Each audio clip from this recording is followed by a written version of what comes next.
up with this. First year, so yes.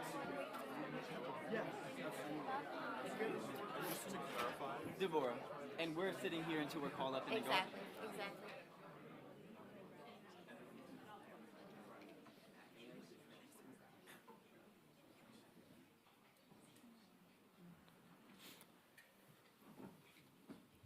Welcome, everyone, and thank you so much for being here with us this evening. My name is Michael Blair, and I'm a 28 studying politics, philosophy, and economics. I have the privilege to serve as an ambassador to the Dartmouth Political Union, and I am very pleased to welcome you all to the third event in the 100 Days Speaker Series program. This series builds on Dartmouth's commitment to bringing diverse perspectives and expertise to our institutions as we discuss focal policy areas impacted by the presidential transition. This series was collaboratively created by the Dartmouth Rockefeller Center, Dartmouth Democrats, Dartmouth Conservatives, and the Dartmouth Political Union in cooperation with Dartmouth Dialogues and the Center for Business, Government, and Society, with the primary goal of fostering bipartisan conversation on key issues during the first 100 days of the presidential administration. We would like to welcome our virtual attendees who are joining us today via live stream. For those joining us in person, when we reach the audience Q&A portion of our program, you can raise your hand, and one of our student assistants will bring you a microphone. Please be sure to wait for the microphone before speaking to make sure that everyone in the room and on our live stream can hear you. As a reminder, Dartmouth is committed to protecting free expression and peaceful dissent, as well as an open exchange of ideas and a culture of mutual respect. We ask that you do not interfere or disrupt today's program, which would include preventing attendees from seeing or hearing our guests and moderators, or interfering with our guest and moderators' ability to speak and be heard. We are thrilled to be joined today by the Honorable Christopher Sununu, the 82nd Governor of the state of New Hampshire. Today's program will be co-moderated by Dean Lacey, Vice Provost for Faculty Affairs, Professor of Government, and Director of the Program in Politics and Law. He will be joined by Quinn Allred, Class of 2026, and Alexander Barrow, Class of 2027. Quinn is a two-time cancer survivor and member of the LGBTQ+ community from North Carolina. He was raised in the Southern Baptist faith and started working at Chick-fil-A at the age of 13. He now serves as chairman of New Hampshire College Democrats, president of Dartmouth Democrats, president of the Tabard, the North Carolina Youth Organizing Director for Men for Choice, and founder of Let Us Lead. Alexander Barrow is studying history and philosophy. Alexander serves as treasurer of the Dartmouth Conservatives and as an ambassador for the Dartmouth Political Union. And now, to welcome our visiting guest. Christopher T. Sununu served 4 terms as the 82nd governor of this great state, and after choosing not to seek a 5th, he returned to the private sector in January of this year. As one of the most popular governors in the country and host of the first-in-the-nation presidential primary, he is recognized as a national leader in his common-sense approach to government and balanced political navigation of otherwise politically polarized waters. Under his leadership, his state was ranked as one of the best states for business and growth in the United States, the #1 state in the country for both personal and economic freedoms, and most notably, the #1 state for the best return on taxpayer investment. As governor during the COVID pandemic, Sununu took a balanced approach, maintaining the health and safety of Granite Staters as top priority while keeping the state's economy strong. As a result, New Hampshire ranked among the safest states for COVID, yet maintained one of the strongest economies in the country, and the only state in America that saw more business startups than company closures in 2020. At the conclusion of his tenure in office, the Granite State is the fastest growing state in the Northeast, has one of the lowest unemployment rates in the nation, and has the lowest child poverty rate of any state in America. Governor Sununu grew up in Salem, New Hampshire. He graduated from Massachusetts Institute of Technology with a Bachelor's of Science in Civil and Environmental Engineering. As an environmental engineer, the governor worked for 10 years cleaning up hazardous waste sites across the country. Governor Sununu now lives in Newfields, New Hampshire with his wife Valerie and their 3 children. Please help me in welcoming our speaker and moderator to the stage.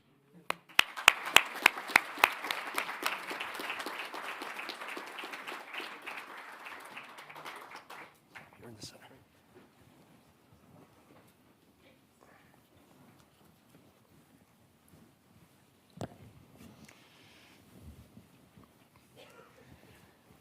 That was quite a resume. Maybe I should have done a 5th term. I'd hire me. No, I'm just kidding. Well, thank you, Governor, for being with us, and thank you all for being with us. I know that Alexander and Quinn, and I'm sure the students in the audience have a lot of questions for you about grand philosophies of government, some of the details of government. I want to ask you a question just to start us off that's a little bit of both, and apologies, it has a bit of a long wind-up. Okay. So here's the wind-up. We're in an era where the federal government is using withholding federal funds, or the threat of withholding federal funds, to coerce states into adopting policies that the federal government agrees with. Now, this isn't something that's new. I mean, the Reagan administration did it with raising the drinking age to 18, threatening to withhold highway funds. The Bush administration did it with No Child Left Behind and mandating standardized tests across all states. The Obama administration did it first with Medicaid funding, and then with the withholding funds from schools that didn't admit transgender students to the restroom of their choice, and a policy the Trump administration is reversing. And now we have the Trump administration threatening our neighbor to the north, Maine, with withholding federal funds if the state doesn't change its laws regarding transgender athletes in sports.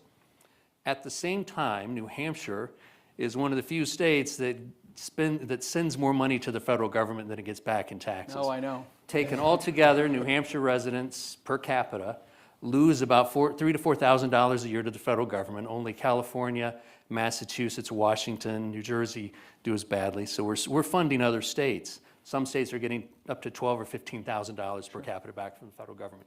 So with that wind-up, the question is, A lot of questions with that wind-up. at Okay. what point do you, as a governor in a state like New Hampshire, say to the federal government, on what issue Yeah. and at what time do you say, keep your money, we're going to go our own way?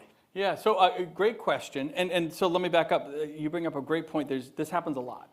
And it can be on more of these bigger ticket, right now you're seeing a lot of social issues and social type policies. A fun example, I always remind people, we're the only state in the country where the Department of Transportation came to me in both administrations and said, you need to change your highway signs. I was like, what are you talking about, my highway signs? They said, yeah, you have to match your highway signs to the mileage number from your southern border. And this was a law that was passed in the 90s or something stupid before there was like Google Maps and all this. I said, no. I grew up on exit 3. I'm an exit 3 guy. I'm saying an exit 3 guy. And they said, we'll withhold all that federal funding. And I said, I dare you. I dare you. I never heard from them again. It was all fine. The check came, and we still haven't changed our highway signs. So now that one was a little mundane. And I think they realized, okay, this is a dumb thing to fight. We're not going to win a battle to make these guys change highway signs. The stuff we're talking about is a little bigger issue, has much bigger impact, I think, in terms of the funds that are potentially going to be withheld. So I'm not trying to dodge the answer, but as Janet Mills, our friend over in Maine said, I'll see you in court, right? And I think Trump said that to her. And so that's ultimately where a lot of this will feather out. And there'll be, I think, actually very valuable discussions when you're talking about executive order, or even without an executive order. You don't really need an executive order to exert executive power. I know I'm a governor. I was able to do certain things as governor that's empowered into the executive branch of government, whether it's at a state level or a federal level, that are just inherent with executive function. So the question really will be, is this simply a matter of executive function or not? Is that executive function enhanced because he did an executive order? In some cases it is, right? Depending on, and you really have to look at the rules around executive orders and all that. Understanding that some executive orders, I don't mean to get too wonky, some executive orders are done to try to encourage or compel the Congress to take action. Some executive orders are to kind of set a benchmark, and some executive orders are really there to really do something, really significant.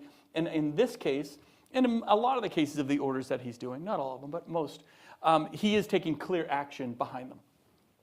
And what he's really doing, and again, I'm not here to defend Trump. I'm not here to apologize for Trump. I'm not here to criticize Trump. I'll probably do a little bit of all of that tonight in various realms. But what he's really doing with a lot of this is he's asking everyone to kind of to reset, right? He believes he was, and rightly so, I believe this as well, he was elected as a disruptor, right? Nobody buys what Washington's been doing. Nobody has been in America buys the status quo. I think we can all agree Washington doesn't work that efficiently and that well. It's probably the worst run government entity in the country, you could argue, right? Financially, for sure. And he's saying, okay, look, Congress was supposed to do a lot of this and manage a lot of this and pass laws and create structure and rules around a lot of it. They haven't done it for like 25 years, especially on the fiscal stuff. They've been absent. I'm going to just go. And I'm going to challenge whether it's an agency to justify their existence. I'm going to challenge some of these rules that maybe should be litigated in court. Like, he likes going to court on some of this stuff because he wants it litigated. He wants to find out where we should be on all of this stuff. And he's going to push the boundaries of his executive authority to do it, knowing that fundamentally he wasn't necessarily voted because he was more conservative than anybody else. That's definitely not the case. Or he has the best policies per se. But he was definitely elected because people are tired of the status quo. So he's kind of pushing that to the nth degree. The universities are taking the brunt of it, without a doubt. In a lot of ways, he's going to go after Maine hard as a state and kind of make an example there. And kind of, if he wins, then hopefully the other states fall in line or not. He's going to, really using Harvard, I think, as an example for a variety of reasons. Harvard did some things that were really bad in terms of management. They were awful in terms of management, and they were very derelict, I think, in their duty of managing a lot of the aspects. But then he's not just going after the Israeli-Palestinian protests or anything like that. He's going a bit beyond that as well. By the way, to Dartmouth's credit, guys, the president here and the organization, this university handled it amazingly. I mean, without a doubt. And there's huge benefits in making those tough decisions. About a year ago, whether it's with the protests or other things, there's a reason why the administration isn't targeting Dartmouth, because Dartmouth managed itself really, really well. I think everybody owes President Bylock a thank you note, frankly, because she was a little bit of an outlier. She did do the right thing. She said, we are going to manage this. We're not going to ignore it. And you can agree or disagree with the decisions, but the long-term benefits and the payout has been, to the tune of billions, right, potentially. The NIH grants is another big one with the universities and where that goes. That will probably be litigated kind of through, not litigated, but debated in Congress. There'll be a compromise there. Understand that the president, President Trump, he doesn't order a pizza without a negotiation, right? He negotiates, everything he does, every conversation is a negotiation. So he may push for these 10 things knowing that if you only get some of them, it's still a win. He's disrupted the system. He's brought to light a lot of the injustices that he sees or the discrepancies that he sees. He gets some wins out of it. He gets people to kind of reset what they're all about and kind of put a new sense of accountability that he wants to see into place. And that would be a win for him. So my guess is that's probably where a lot of this fetters out, whether it's with Maine, Harvard, or some of the other institutions. Well, the topic you're on now, I think Quinn has a question about. Yeah, sure. Yeah, well, thank you again to the audience for being here today, and I am following up on that federal funding piece. So federal funding cuts are hitting home here in New Hampshire, there is no doubt. The Trump administration recently targeted the Littleton Social Security Field Office for closure as it was determined not core to government operations. And Dartmouth College warns the proposed NIH grant cuts could cost $24 million in research funding, undermining medical advancements at its labs and the Dartmouth Health's nationally recognized cancer center. As residents from Littleton to Hanover feel these federal funding cuts, what would you recommend to Governor Kelly Ayotte about managing the fallout on New Hampshire citizens? Sure. So a couple things. So on the Social Security office, he's not targeting Social Security benefits or beneficiaries. He's targeting the office, like the physical building that's there, right? I think you're going to see post office closures, right? Not because he wants less mail out there. There's a glut of offices and they're trying to create a more efficiency. So when you go after a Social Security office, that has nothing to do with taking people's benefits or anything like that. So you got to be careful there. On the NIH stuff, let's talk about that a little bit. When I was governor, maybe half, I won't get into all the details, but about half of my budget actually came from the federal government, right? We administer federal grants. A lot of it was Medicaid, management of Medicaid, or federal grants that came through, comes to the state. We administer the contracting process and go.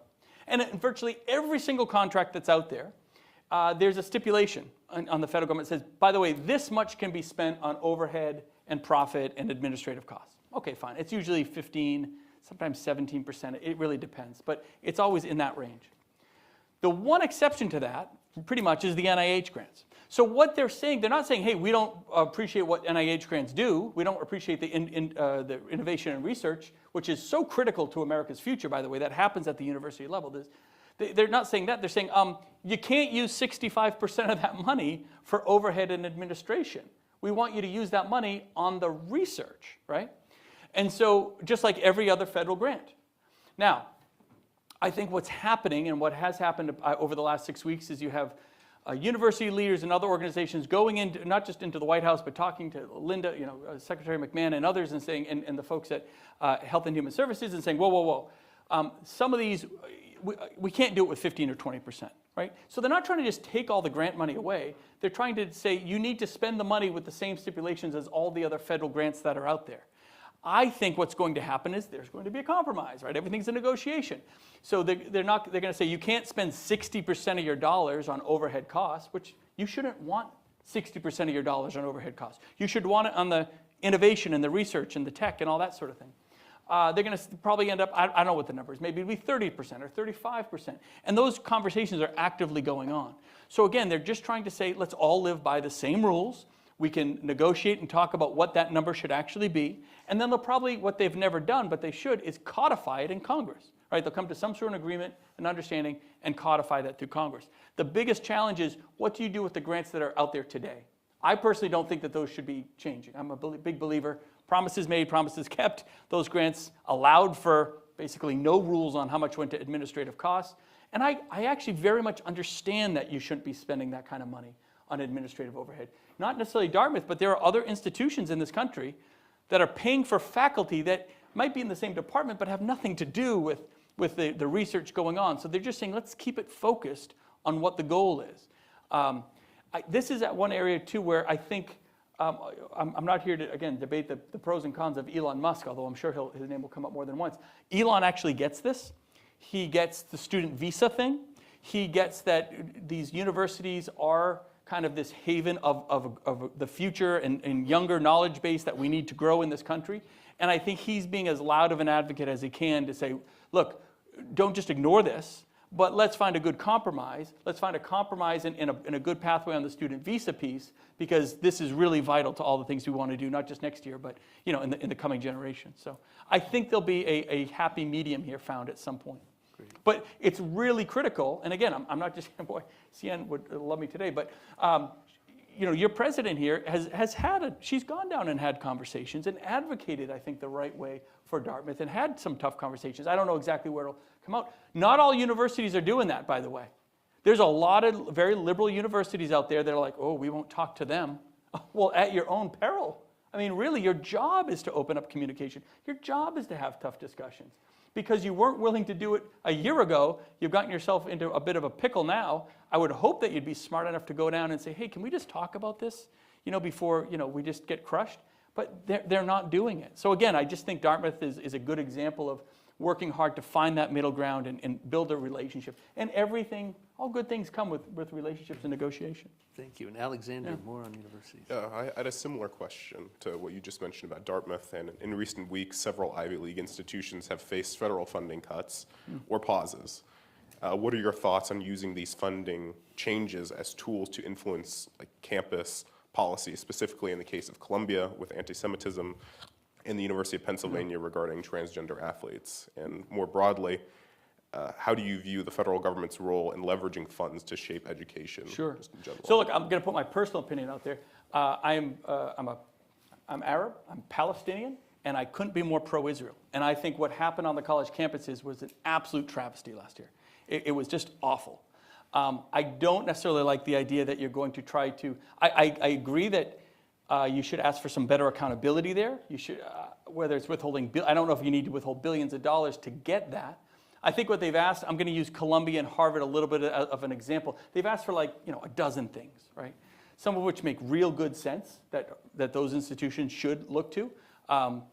Because again, they're taking federal money. It doesn't mean that you're beholden and run by the federal government, but it's okay to, when you're giving a grant to someone, to ask for certain standards. Remember, the Biden administration were giving grants out to universities and saying, unless you have a solid DEI program, where you don't get to even apply for this money. Unless you talk about climate change and what you're going to do with this research, you don't even get to apply. So it's a very similar thing. Both sides have done this. Trump is very loud and very aggressive about it because he's trying to kind of make examples. And what he's really doing is saying, look, we're going to bang on these guys really loud because they were so bad at it. But believe me, he knows that every other academic institution in the country is listening and trying to get them to be a little more proactive about making some of those changes. Do I think every one of those changes is going to be made? Not necessarily. Do I think it's going to end up in court? Absolutely. Do I think the court's going to make a clear, concise decision? No. Unfortunately, the court will say something kind of vague that can be interpreted as a win by both sides. So this one probably goes on for another 4 to 6 months specifically.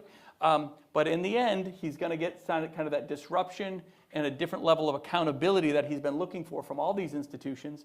And at the end, you know, he doesn't really care. He'll make an example of what he considers the worst actors. So not necessarily the approach I would take, obviously. There's a lot of money at stake. If you also notice, look, who's he hitting? He knows he's hitting Harvard. And last time I checked, they got like a $50 billion endowment or something like that, or $100 billion, or whatever it is, right? So he knows he's hitting him in the pocketbook to an institution that has more cash than you can possibly imagine, and that can actually withstand it. And he's not hitting every dollar, by the way. Harvard gets billions and billions and billions of dollars. I think he's going after like $2 billion of it in particular. So he's not cutting the whole faucet off. He's going after $2 billion with a specific target for specific reasons.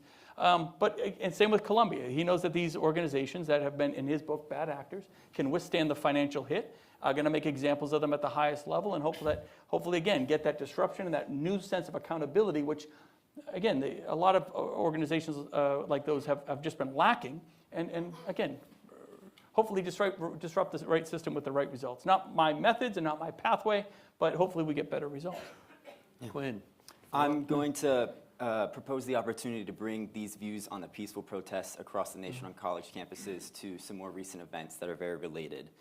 For decades, free expression and peaceful protest has been hallmarks of college campuses and the exchange of ideas that they provide. And Dartmouth has remained at the center with anti-apartheid encampments and Vietnam War demonstrations. With that history in mind, do you believe that the federal government should have the power to revoke visas of students who engage in protests, or is that an overreach into what should be state and campus decisions about free expression? So I'll say this, most of the student visas that have been revoked, people don't even know why they've been revoked. It's not clear why they've been revoked. The vast majority of student visas are just fine, right? So yes, there have been a lot of revocation of student visas. For certain reasons, those things can't be discussed. I don't know, and I've directly talked to folks within the administration about it, and it's like, look, we can't just start opening up the book on everybody for public information. There's a reason why you don't want to expose that. So it's not just because they're protesting that their student visas are getting revoked. Not at all. I mean, in the case of the Hamas leader at Columbia, he was inciting people to break the law. He was breaking the law himself. Having a student visa is a privilege. It's an absolute privilege. And to come to a place like the United States, be part of Hamas, and encourage that kind of violence and behavior in a non-peaceful way, you bet that's going to have ramifications. Of course it is, and it should. But to your point, for those that are peaceful and done right, where folks that aren't breaking the law in the name of social justice, you're not allowed to do that. You're not allowed to break the law in the name of social justice just because you disagree with something. And if you do, there's going to be consequences. So as long as it's peaceful, I think everyone agrees that should be the process. I think a lot of us understand there's very little information about some of the visas that have been revoked, the hows and whys. Quinn, it looks like you have a follow-up? Yeah, I would personally push back on your categorization of the Hamas leadership, et cetera, but we don't have to get into that.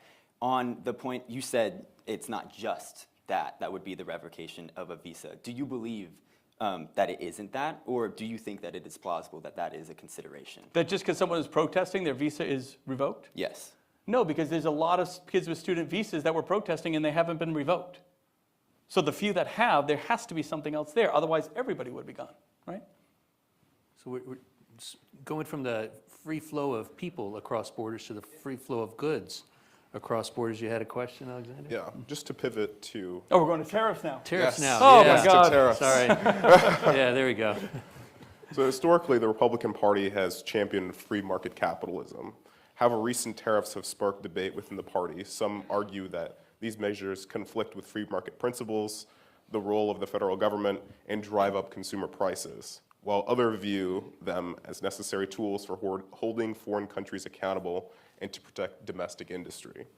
Do you see these tariffs becoming a long-term strategy for the Republican Party, the United States in general, or are these more a short-term response? Yeah, no. for the No, foreseeable? the tariffs are not a long-term strategy by any means. So a couple things. I'm definitely a free market guy. We haven't had a free market in an international market ever. We've always had tariffs, and we've always been on the kind of short end of the stick. So I don't fundamentally like tariffs in a lot of different forms. But I'll say this. I mean, if you want to talk about, the hows and whys, I think the strategy has been, I think let me back up. This is a symptom of, I think, a bigger issue with the Trump administration. I don't have a fundamental problem with a lot of what they're doing.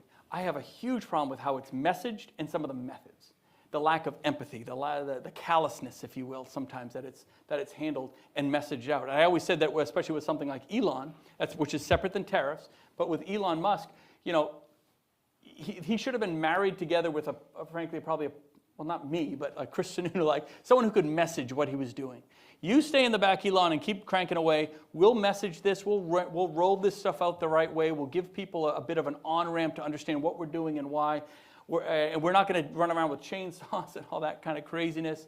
And understand that, yeah, we're going to probably cut hundreds of thousands of federal jobs. Absolutely has to be done and should be done. But you don't do it with a callousness, because these are families that are losing their jobs, and it's a big deal. And hopefully they'll get on the right track. They'll enter the private sector. But they just were a little callous about it. Now, tariffs are a little similar in that while it wasn't Elon, it wasn't messaged very well, because, frankly, the actual formula that he came up with to do this, they had 3 or 4 formulas in that last week. They kind of kept going back to the drawing table, kind of very last minute, and finally came up with something that was clearly a bit more aggressive than anyone anticipated, much more aggressive than what he had talked about. And I think the team, in all fairness, Trump has always believed in tariffs, right? I mean, there's some people that just, since the 80s he's been talking about this. But he listened to Peter Navarro, and he's an idiot. They listened to Ludnick, and he's a fool. And there was a loyalty sense there, right? Peter Navarro was ready to go to jail for Trump, or he did go to jail, I think, for a short time for Trump. So there was a bit of a loyalty thing there, and they agreed fundamentally. But what I think where the team did Trump a disservice is they said, okay, he fundamentally believes this. He's not just trying to be difficult. He fundamentally believes in tariffs. But the formula they gave him at the last minute really didn't make a lot of sense. It was hard to understand. They put tariffs on an island with penguins. I mean, good God. I'm on CNN like the next night, and they're asking me about tariffs. I'm like, I can't defend this. I don't know what to say about why we put tariffs on an island with penguins. And I don't think they realized it. I don't think they double-checked their work. I mean, I really think it's actually that simple. The market, they thought was going to take a 3 or 4% hit. It took a much steeper hit. Trump was not told that it was going to be that bad. I think he was told it was going to be softer than it was. And to his credit, within days, he went, okay, this is not going well. This is not going as planned. He was ready to have a bumpy transition. With any transition, you're going to have bumps, and you're going to make mistakes, and you're going to break some eggs. It was clearly much harder, much faster than he was anticipating, and within about 4 days, he's trying to ramp around it. And the ramp around it was, okay, here's the deal. This is really all about China, and we're going to focus all on China. And we're going to keep the tariffs on for a lot of countries because China uses them as loopholes to get into our system, free of tariff. But at the end of the day, this is all about isolating China. And to his credit on tariffs, I was impressed with this, or it was either brilliant or stupid, but he said, we got 90 days. He didn't have to do this, but he said, we're going to renegotiate, we're going to allow all these countries to renegotiate their tariffs with us, and we're going to do it in 90 days. That's not a lot of time. He's really put himself and his team in a box and said, we better do it, because 2 things are going to happen. Either they're going to renegotiate a lot of these tariffs, and it's not just the number, right? In the case of Vietnam had a 0% tariff. We put 10% on them. Why? Because China put all their manufacturing in Vietnam to use the 0% tariff to come into America. So he said, look, we're going to renegotiate that, but China, Mexico, you can't let China do that. Vietnam and Mexico can't let China use you as a loophole anymore. So we need to see other regulatory things to change. But we got to see it in 90 days. That's a really tough ask.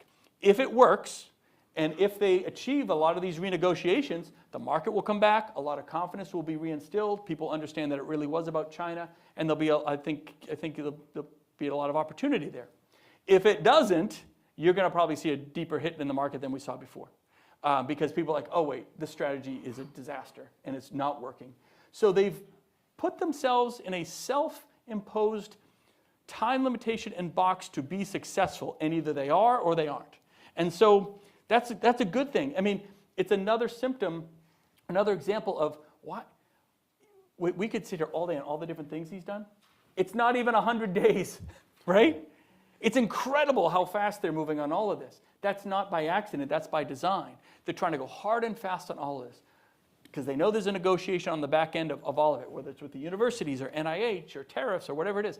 There's court cases to be had, and they're trying to get to a static, a better medium, a better equilibrium, faster for both political reasons, because they don't want that to be bogged up in November of 26, as well as just practical reasons of implementation, because they want to hand to Congress what was negotiated, what wasn't, and then ask Congress to kind of do the rest. That has to happen. So it's all done by design, it's done strategically, and because of that, it could blow up on them. I think they're going to be fairly successful with the renegotiation of most of these countries. But believe me, the tariff issue is all about China. I was down there 3 weeks ago. I was at the White House, and I'm like, look, man, I can't explain to the people in New Hampshire, not that I'm governor anymore, but people are like, why do we not like Canada? What'd they do? Like, they just make maple syrup and bad beer. What's their problem, right? So it's a hard thing to explain, and it gets a little wonky and all that, but I do like that hopefully we get a better balance on trade. Maybe a little money comes in on tariffs, but more importantly, we really box out the Chinese from abusing the system through other countries. I mean, and that's really what this is about. Let me ask you a follow-up, some of the details with your experience as governor. How do you think the tariffs will affect New Hampshire manufacturing? A net positive, a net negative? I understand some New Hampshire companies bring raw materials across from Canada, the tariff will go up, assemble them here and export. What will happen to businesses like that? It's going to be bumpy and again, hopefully for the next 90, I think the Canada one will be negotiated out fairly early, but my sense is the next 90 days are pretty bumpy for these guys. Now, I was in Texas recently, and we went into these warehouses. Holy cow, have people pre-bought everything they possibly could. If you've heard some of these stories, it really happened. They've pre-bought raw materials, they've pre-bought iPhones, they pre-bought everything to the tunes of like millions of units to kind of withstand the duration. So again, that's the other reason why the 90 days is so important. Most companies, it'll be bumpy, should be able to withstand 90 days of this to hopefully get to a happier medium, specifically with Canada and Mexico, because they're our top 2 trading partners for virtually every state in the country. But beyond that, it's going to get a little rough. So it's kind of like, look, buckle in, settle down. Some businesses are booming because of it, but I mean, that's more coincidental than anything. In a place like New Hampshire, the softwood industry, you know, we have better maple syrup than Canada. I hope everyone understands that. But we get all our maple syrup tapping materials from Canada. It turns out Canada makes all the maple syrup materials. And to your point, Maine's a really good example. There's a plant in Maine. It's a paper mill, a pulp mill. And the pipe actually crosses, it's up near Caribou, it crosses the border a couple times. The factory's on both sides of Canada and Maine. And so their product is technically passing back and forth as it gets more processed. So talk about confusion and what gets tariffed at what point.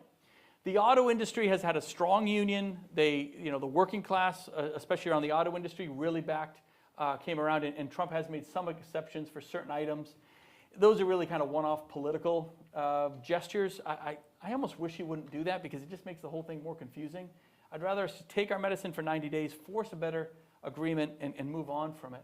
But because it's like, well, what about this product? I don't know. I can't tell you why that product was exempted and that product wasn't. But the Canadian thing definitely hurts. But that's why I don't mean to keep going back to it, but the fact that we have a 90-day clock here is good news. Because otherwise it would be into perpetuity and there'd be a real lot of unknowns in the market. Yeah. Quinn, I think we're going to move off of tariffs now and move on to some other issues. Actually, I was going to go back to tariffs. There we go. Let's do it. I'm fine. You answered my main question, so I'll pivot a little bit. You were talking about U.S.-China relations in terms of proxy countries. Do you think this back-and-forth retaliatory tariff is going to affect U.S.-China relations in any other capacity? Oh, sure. So the reason why let's talk about China a little bit, and why do we care about China so much, right? So 2 things. The tariffs will hurt both of us, but it'll hurt China a lot more and a lot faster than it will hurt us. We can withstand a tariff war better than they can. It'll hurt, don't get me wrong, but it'll really hurt them. The fundamental issue with China is a couplefold. I believe, and I think a lot of people would agree, that at some point, probably beyond Trump's presidency, depending on who's president, China will go into Taiwan. There's no question about that. That is their goal. That is their stated mission. It's likely going to happen. So what is China's fundamental problem? Not just with Taiwan. They have a population problem. There's a reason why the Belt and Road has happened. Belt and Road is China's massive investments over the last 10 years. They're buying ports. They're buying installations. They're buying universities all across the world, right? And they're doing that because they're investing their dollars in infrastructure, knowing that they're going to have a population collapse in some form. It's already starting to happen. They're investing in technology and in AI and all in their military, all these things that they can still be strong with, even if they don't have the actual manpower. And for the past 30 years, since World War II, their asset is manpower. Right? They can make a lot of things with a lot of people and a lot of factories really fast and really cheap. Now, two other aspects to that. India. Well, India is actually bigger than China.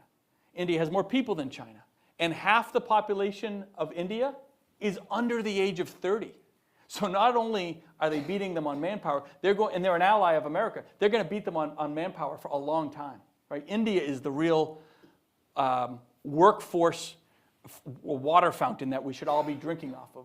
They believe in education. They're very smart. We want to bring them here on visas and all that sort of thing. And so that's an amazing asset there. So that's a economic dynamic that is fundamentally changing in Asia right now. Then you add Russia. Let's not forget about the Russians. Who came? I don't believe that Trump loves Putin by any means. Definitely not. But I think what the administration understands is when it comes to the Ukraine-Russia situation, if you just, and I'm very pro-Ukraine, but if you go all in on Ukraine and you just put your foot on Russia and put your boot on their throat, on that tin can army that they barely have left, two things are going to happen. As much as you do that, Ukraine's not going to win the war. Like there's no win. Ukraine's not getting all their land back. They just don't have the manpower, the resource. It's almost impossible to get there. Plus, what you would do is you would put Russia in such a corner with no communication and no negotiation and no relief valve, if you will. What would Russia's only move be?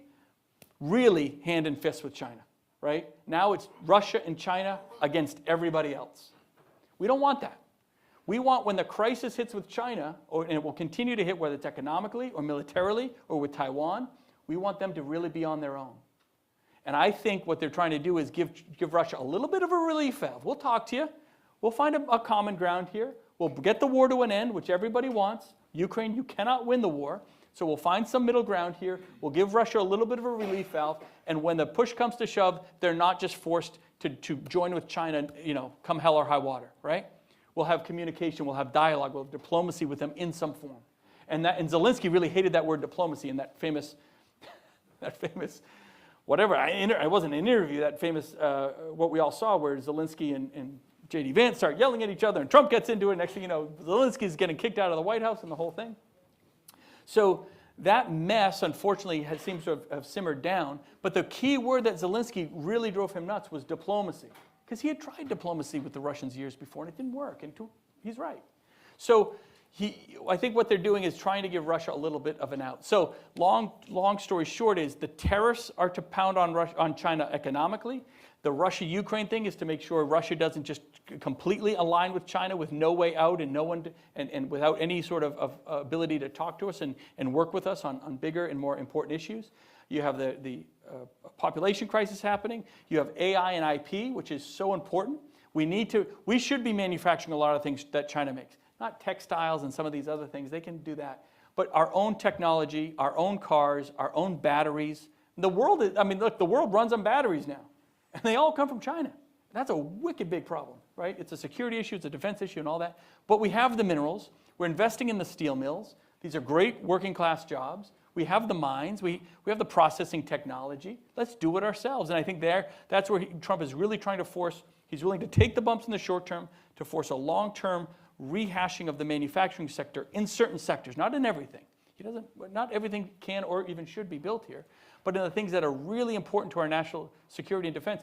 Passing a bill and a policy and a CHIPS Act doesn't get it done, right? Really shaking the system up to its core is his hope that it will actually drive some of this change, drive some of this foreign investment, drive some of the manufacturing. I was talking to the governor of Arkansas, $50 billion in steel mills, high-tech steel mills going in Arkansas, $40 billion in new LNG going into Louisiana. I was talking to the governor of Louisiana. They're doing that. Hundreds of billions coming in potentially on Toyota and some of these other foreign investments. The Saudis are going to invest here. So there's a lot of money coming in, and that's primarily to build these kind of working class manufacturing jobs that this country desperately needs. So that's a long story, but that's the story. And I think they're going to hopefully get this thing played out in a better stasis, a better equilibrium, hopefully in the next 6 to 9 months. Thank you. Alexander. Yeah, just again to pivot. In 2022, the U.S. Supreme Court returned the authority to regulate abortion to individual states. In an NBC interview, you mentioned that you didn't believe that the 50-year precedent established in Roe v. Wade should have been overturned. In your view, what are the core issues of federalism that both Republicans and Democrats misunderstand or overlook when it comes to an issue like abortion? So a couple things. So yeah, I said that before Roe v. Wade was overturned, frankly, because I just knew the chaos and the political chaos it would create if it got overturned. Fundamentally, I don't mind that the states have control of it. I do believe in federalism very strongly. That's the way it was all fundamentally designed. States will have to make their decisions. Some will adjust here, some will adjust there. It has, my sense is this 22 was a big political issue. 24, not so much. I think frankly, if the Democrat Party keeps trying to plow more money into that as an issue, it's a priority for certain folks that really care about it. But if you poll it nationally, it's not a huge issue because people have actually more say in it right now, technically, right? They can go and they can change the law. They can make it more conservative or more liberal based on what they want to do. I mean, here in this state, it's a quasi-non-issue. I'm shocked. They spent millions of dollars on that issue against me, which was shocking. I was like, okay, waste your money on it. What do I care? Because they said, oh, what's the new, because I signed a bill. I'm pro-choice, but I signed a bill that said, yeah, the legislature wanted to ban it in the third trimester. You know how many third trimester abortions New Hampshire did? 0, like literally 0. Oh, but it's going to shut down clinics and women are going to die and all. No, actually no one has ever been denied an abortion in New Hampshire, ever. So a lot of the, I don't want to call it hysteria, the rational fear, oh, what's this going to do and how's it going to play out? That's very realistic because it was so unknown. But in both states, it's played out. People know what it is. They can vote for changes if they want. Arizona had a messy law. They made it actually more liberal. It's a fairly conservative state, but they actually made their law a little more liberal because it was way too conservative. Same thing in Florida. Florida's got more conservative, and then they undid some of it. So it'll go back and forth. But fundamentally, on most issues, you want the states to battle it out, right? The federal government adds very little net value to almost anything. Department of Education is a great example. It is wonderful that they're getting rid of the U.S. Department of Education because they don't add any value. They add virtually no value to what happens in a classroom. Almost all the funding is local anyway, right? All the curriculum is driven locally, but we have tens and tens of billions of dollars going into the federal government's Department of Education that has virtually no effect on your kids. Whereas I would say, look, if you're going to send us any money at all, I might need more for special ed. I might need more for the DD community to have inclusive classrooms. California might need more for inner city programs. Iowa might need more for transportation. Who knows? Every state's different. But you know who knows? Those states do. I don't know. Do you think anyone in Washington knows what's better for California schools than the parents, teachers, and lawmakers of California? No, right? Just like they don't know what's better for us or Massachusetts or Mississippi. So a lot of these federal organizations should be decentralized. A lot of these, you know what these giant organizations in Washington do? They make it really easy for huge lobbyists to have a single point of entry and say on what should happen with a policy nationally without any real understanding of what's happening locally. But I would argue what happens locally is all that matters. So it's a very good example. Quietly, I think virtually every Democrat governor is thrilled that the U.S. Department of Education is being dismantled. Dealing with them is such a pain. Nobody enjoys it. It's so hard to get. They send a grant or they say, hey, governor, why aren't you applying for this grant? Because you gave me 400 pages of rules and regulations that have nothing to do with New Hampshire. I'd have to hire a team of lawyers just to figure it out. What a waste, right? They're at the level of waste there. And it wasn't intentionally done, but that creep got bigger and bigger. So there are certain things. You need a Department of Energy, I believe, because you have interstate commerce issues happening. You need a Department of Commerce, I believe, probably needs to be slimmed down, but because you have international commerce issues of IP control and all that sort of thing, you have to adjust. But there's a lot of things in the federal government that should be deferred back to the states, and let the governors and the legislatures and the mayors work with their citizens to get the best result. Some states will do it better than others, on abortion, on whatever it is. And when they don't do it right, guess what? You have way more say as a citizen to interact at a local level. No one in Washington is listening to what you're saying. They're just paying money to throw campaign ads at you. But no one in Washington is really listening. State level, especially in New Hampshire, they listen. They'll take your call, right? We have 400 members in our House of Representatives. Believe me, they'll take your call and they'll listen, and you can all go testify and have a real impact on changing that process. That feedback response system works so much better at a state and local level on a variety of these issues. We have some time for questions from the audience. We want to Great. get a few questions from the audience. I think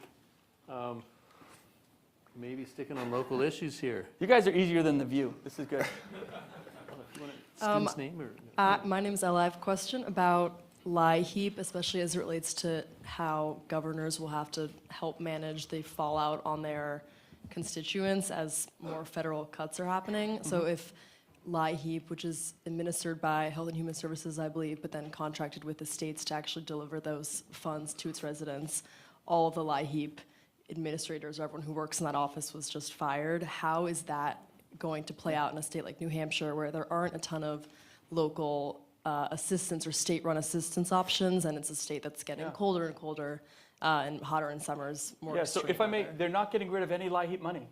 They're getting rid of the bureaucrats in Washington that give us LIHEAP. can I stop a second? Yeah, sorry. Let's say what LIHEAP is. For Oh, those yeah, of yeah, you great, who- great question. So LIHEAP is basically the federal money that we get, that we administer for low-income families to heat their homes. It helps pay oil bills, electric bills. It can go into a couple different areas. Typically in New Hampshire, the program is somewhere in the neighborhood of $15 million. We actually have a nice surplus. If we don't use it all, if enough people don't apply for whatever reason, they allow us to roll it over. So that's a great example of, they're not cutting LIHEAP funding by any means. They're saying, why do we have all these bureaucrats in Washington? Here's the LIHEAP money, New Hampshire, and for us, it's the Department of Energy, technically. Here's your LIHEAP block grant. Manage it.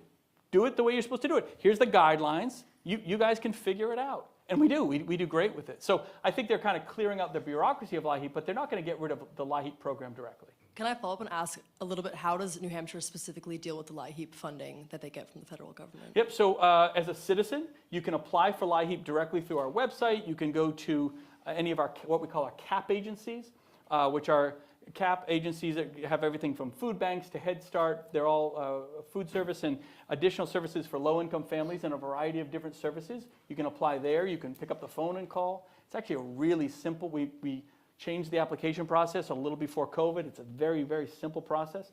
And we always end up with more money than we need. But some people can, then there's a formula that the federal government had given us that said, if your household makes this much money, you can apply for 80% of your heating bill, for example.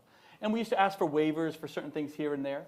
Whether they keep that formula or not, I'm not sure. Maybe they'll let the states pick their own formula based on the amount of money they're getting. But no, the money's going to keep coming. The state's going to keep administering that program, and they're just going to get rid of the bureaucrats that, I don't know what they did in D.C. So, but no, the LIHEAP program is really important, and I have no doubt it will not go away. Other questions? Someone right here? Yeah. Governor, thank you for coming. My name is Vito, and just to clarify, so I'm a big federalist. I look at Article 1, Section 8, and I read all these things, and I always think, how do these laws apply to, the Constitution? And by no means am I anti-welfare or anti-Social Security or anti-Medicare, but I look at all these federal programs, and I wonder, why are they even on the federal level in the first place? I mean, if there's a bunch of, not communists, but let's say Californians want free health care, why don't they have it? Why do we have all these federal welfare programs when all of the states could have these programs themselves, and we would just have to pay, ideally, less taxes in federal dollars? I'm You curious probably what pay you less think. federal taxes and more state taxes or something like that. and Exactly, let others figure it out. Exactly. Yep. What do you think about that? So a couple things. On the bigger programs like Social Security, you could do it at the state level. They didn't, and they probably won't. Let's take a couple steps back. Some of the big programs we deal with are Medicaid, Medicare, and Social Security, right? Let's start with kind of those three. Medicare, it's federally created, federally run, federal rules. I used to get calls all the time. I have virtually, as a governor, no power, and it was very frustrating to help with Medicare. And certain parts of Medicare work pretty well. Medicare Part D and a few other things worked really, really well. But the amount of waste and fraud within that system, because it was solely managed by the federal government, was astronomical. And this is where you see Nancy Pelosi and Bernie Sanders saying there's so much waste and fraud in Medicare. Even they were very much, they never did anything about it, but they acknowledge that a lot of it's there. Social Security. Again, national program, federally run, going to both those programs, Social Security and Medicare, will go bankrupt in about 8 years. They become insolvent. Do you know when Social Security goes insolvent, you will lose just shy of 20% of your benefits? That's in law today. That law was passed years ago. So if nobody fixes that, that's a huge problem. And that's where I think even I would challenge President Trump. You got to take on Social Security. You not get rid of it, fix it. Right? You got to find a way to make it solvent in some sort of situation. Medicaid is a little different. Medicaid has two parts. Now, created by the federal government, run by the states. I manage, as a governor, I manage, and the state of New Hampshire manages its own Medicaid program. Now, if you stray away from what the federal government tells you, you have to go through an 1115 waiver process that takes years to get. If there was a certain medicine that I wanted for a child or a family, but it wasn't on the list, it would take months to get that approved. Meanwhile, these kids are sometimes dying of rare diseases. It's such a difficult process. So in all those instances, there's strong arguments that the federal government is really bad in their management role. I don't mean to be, I think I completely get what you're talking about, but it's not going to happen. Like they're not, those systems are not going to go back to the states. Yeah, it could have originally.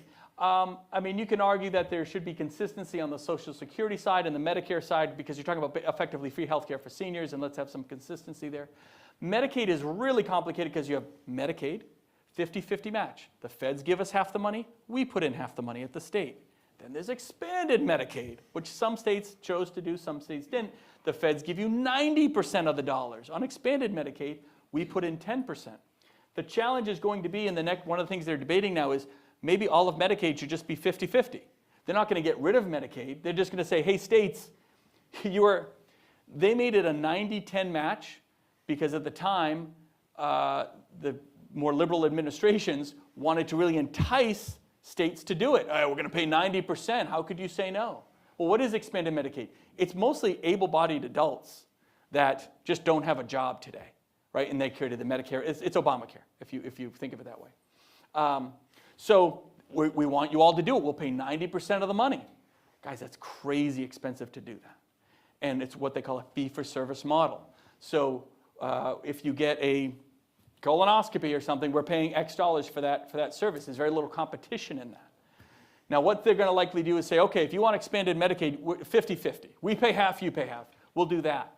That'll be a shock to a lot of states. And New Hampshire would cost us, hundreds of millions of dollars. I mean, we could probably find the money somewhere, but I'm not sure where if they did that. So that would be a shock to our system if we had to go to a 50-50 match.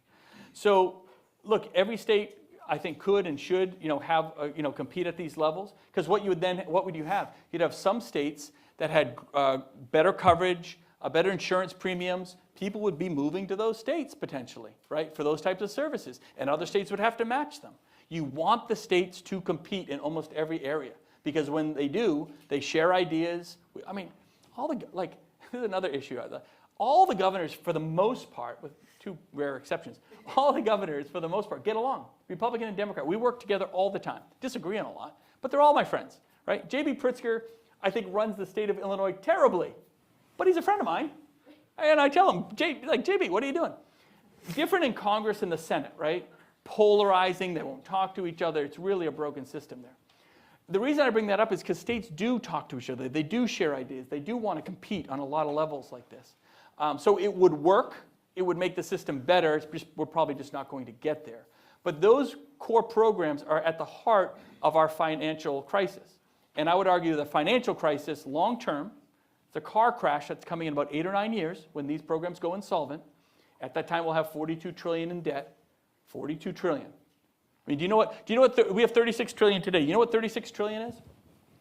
I hand you $100 every second for 11,000 years. Guys, that's real money. Does the government owe that money? No. Government doesn't owe a penny. You do. You do. The government's only job is to manage your money. I seem like we've forgotten that, right? And you worked for your money. You spent time away from your family. And you hand your cash over to the government and pray that they'll do it well.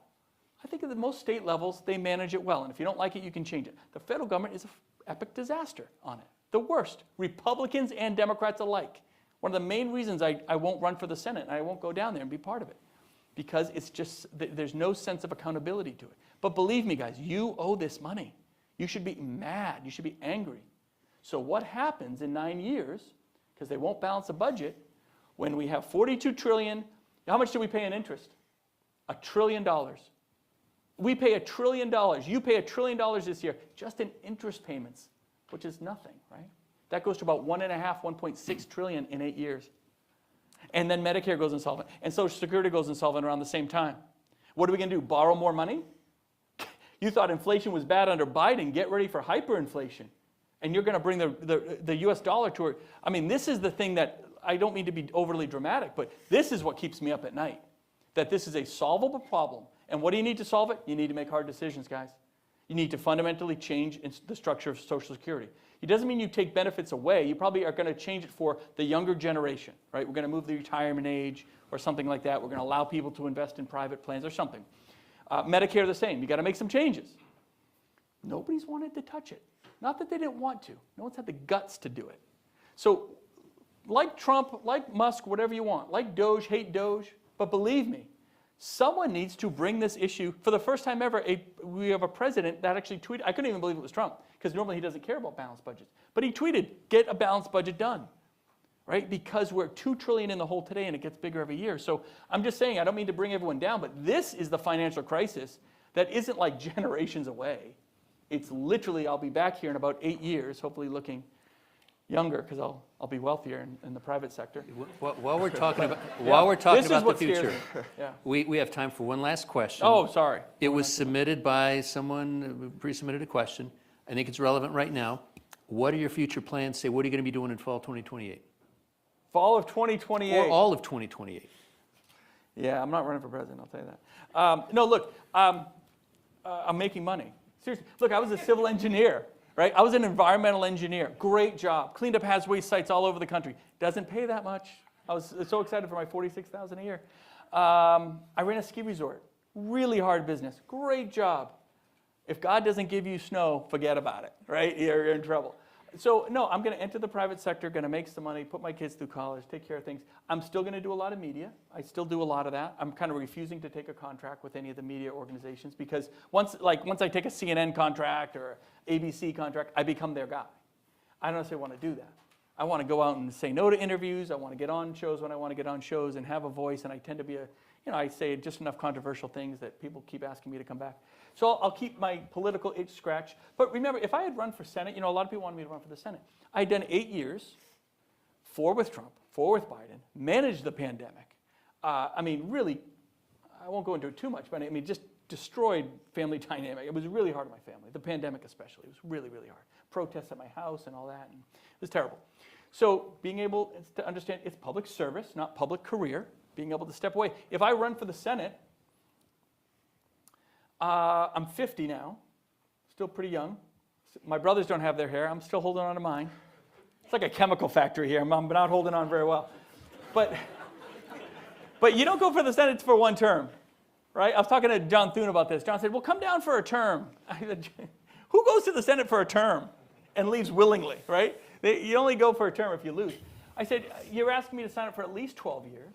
After 8 hard years as governor, we did a great job here as governor. By the way, you should introduce me more. That was a great introduction. It was an awesome resume.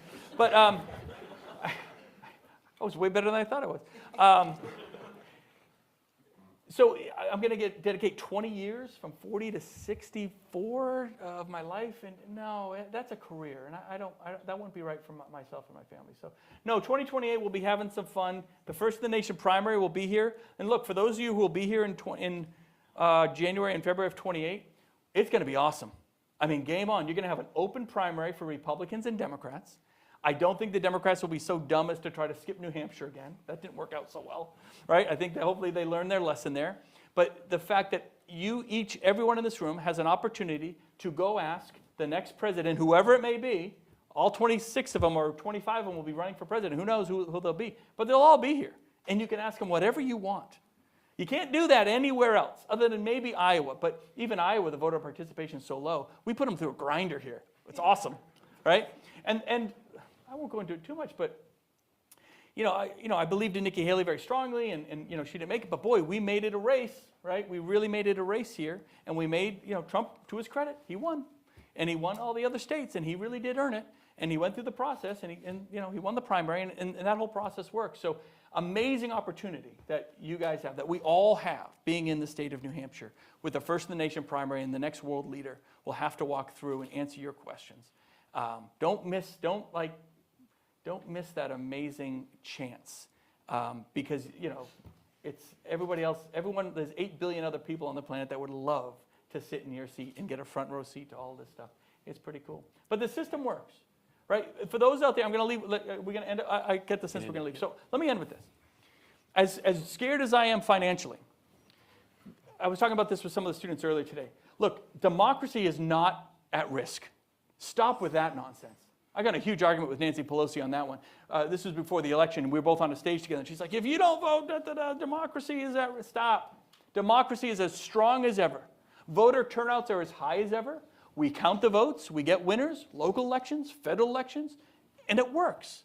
That's democracy, as long as everybody participates. The worst thing you can do is scare people away and tell people not to participate or tell them their vote doesn't matter or any of that kind of stuff. So democracy is very, very strong here. Our institutions are very strong. And there was, I'll tell a quick story in that former President Bush, I visit him in Kennebunkport a couple times a year. He still comes up in the summer. And I was talking to him, this was back in 21 or 22. I mean, really at the epitome of post-January 6th, a lot of discontent. What's happening with the Republican Party? Where's this all going? And I said, boy, I'm an optimistic guy, Mr. President, but I said, it's really hard to be optimistic.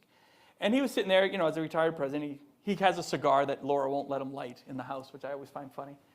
And he said, well, let me tell you, Gov, you'll have to excuse me. His words, not mine. It's a Texan.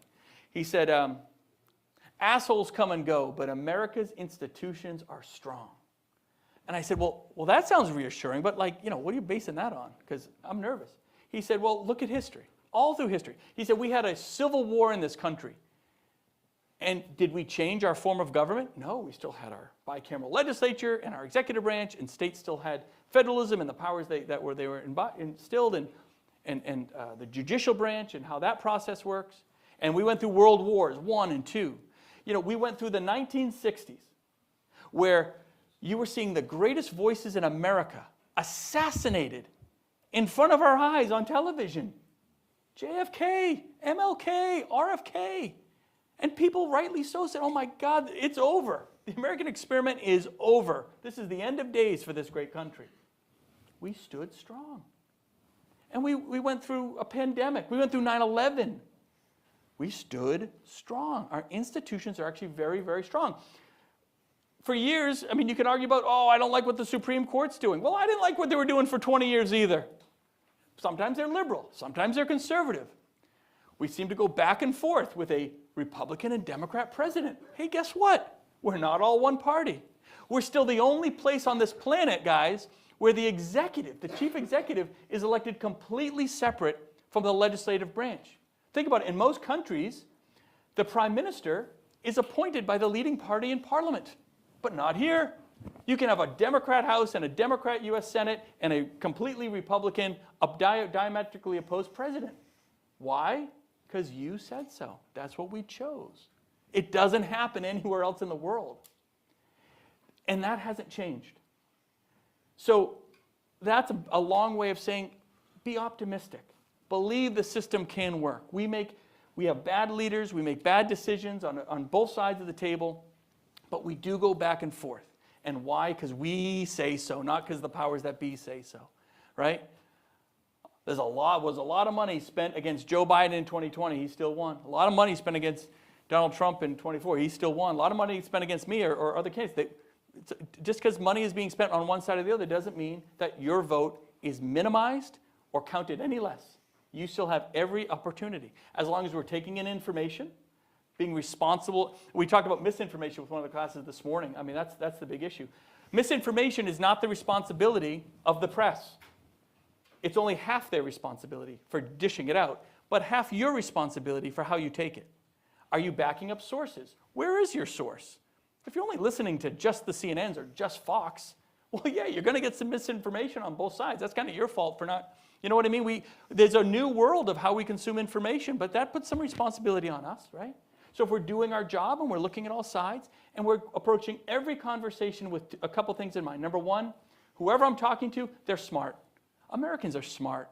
I'm so tired of hearing Republicans say Democrats are dumb and Democrats say Republicans are evil, Nazi, idiot. That's nonsense. People are smart. They may come from a different background, a different culture, a different family, a different world experience. They might come from homelessness or who knows? Who knows what the story is? Have some empathy that the person you're talking to might be diametrically opposed, right? I think AOC, let's use her as an example, right? She's a nice person. She means well. She really wants the best for her community. Completely disagree with how she goes about it and what her policies are. But why? Not because she's dumb, because she has a different background, a different point of view, and a different upbringing. There's validity to that. So let's enter all these conversations with an open, optimistic, empathetic ear. And if we do that, and we say the person right next to me might be so opposed, but it doesn't mean they're bad people or they're stupid or anything. It just means they have a different experience. No big deal. That's really, really good. That's at the heart of democracy. And that's why we go back and forth. And as long as we allow that to happen, consume the information the right way, we're still going to kick some ass on the national stage. Anyway, Terrific. those are the ABCs of me. Take it or leave it. Thank you so much. Oh, great. Appreciate it. Thank you, Bob. Thank you. Thank you. Good to see you. Hey, thank you very much. Thank you.